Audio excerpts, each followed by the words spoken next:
নমস্কার বন্ধুরা, কচু পাতা চ্যানেলে আপনাদের সবাইকে স্বাগত।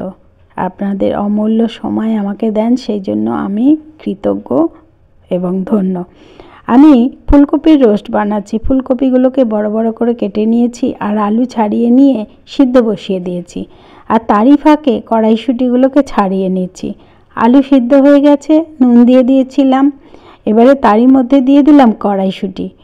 এবারে নেড়েচেড়ে একটু দেখে নিচ্ছি ছুরি দিয়ে যে আলুগুলো সিদ্ধ হয়েছে কিনা। সিদ্ধ হয়ে গেছে। এবারে মশলা বানিয়ে নিচ্ছি। আমি মশলার জন্য দিয়ে দিচ্ছি 2 চামচ পোস্ত, 2 চামচ সাদা তিল আর 5-6 চামচ ওই নারকেল কোড়া দিয়ে পেস্ট করে নেব। এবার ওইদিকে পেস্ট হয়ে যাবে। আমি তেল দিয়ে দিয়েছি আর এক এক করে ফুলকপি ছেড়ে দিচ্ছি। একসঙ্গে দেব না, অল্প অল্প করে দিয়ে আমি এটাকে লাল লাল করে ভেজে নেব। ফুলকপি ভাজা হয়ে এসেছে, আমি মশলাও হয়ে গেছে, বের করে নিলাম। এবার সব ফুলকপিগুলোকে তুলে নিয়ে এই তেলেতেই ভেজে নেব আলু।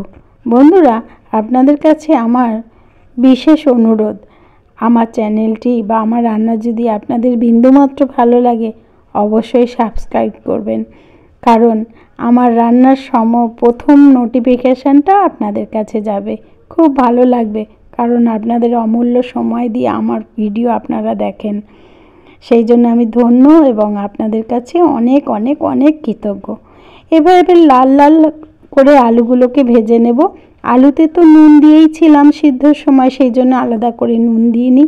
কপি ভাজার সময়তেও কপিতে আগে থেকে নুন মাখিয়ে রেখেছিলাম, তাই পরে পরে কড়াতে নুন দিতে হলো না।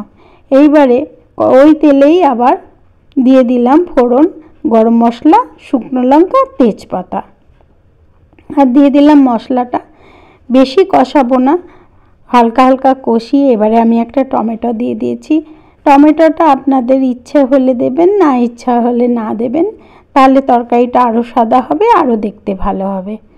এইভাবে নেড়ে চেড়ে আমি কপিগুলোকে হাত দিয়ে অথবা হাতা দিয়ে তুলে দিয়ে দেব। কারণ কি, কপির নিচে অনেকটা তেল আছে, তেলটা তাহলে আর কড়াই যাবে না। মশলা ধোয়া জলটা দিয়ে দিয়েছি। এইবার হয়ে এসেছে অনেকটাই।